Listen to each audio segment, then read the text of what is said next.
আজকে বানাবো আমি চিকেন বিরিয়ানি এবং তার জন্যই সব রকম প্রিপারেশন আমি আগের দিন রাতেই করে রাখি। আমি এখানে চাল থেকে শুরু করে প্রতিটি জিনিস নিজের হাতের কাছে খুব সুন্দর করে গুছিয়ে নিয়েছি, যা বিরিয়ানিটা করতে আমাকে লাগবে।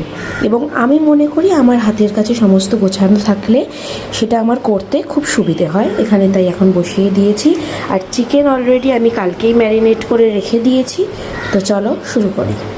এখানে রয়েছে দুধ, হালকা উষ্ণ দুধ, তার সঙ্গে গোলাপ জল এবং কেওড়া জল পরিমাণ মতো, তার সঙ্গে রয়েছে অল্প মিঠা আতর এবং তার সঙ্গে আমি দিয়েছিলাম অল্প সামান্য ফুড কালার।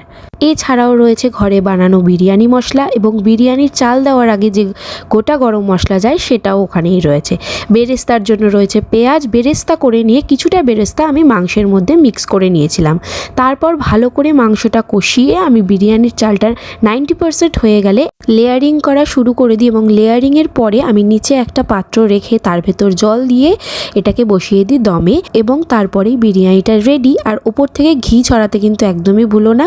আমি খুব একটা ঘি বা তেল এই বিরিয়ানিতে ইউজ করিনি, হয়তো দেখলেই বুঝতে পারবে। খুব তেল চপচপে বা ঘি চপচপে বিরিয়ানি সবসময় হয়তো খেতে ভালো লাগে না, তাই ঘরে বানানো এই বিরিয়ানিটার টেস্ট কিন্তু কোনোভাবেই কম্প্রোমাইজ করা হয়নি।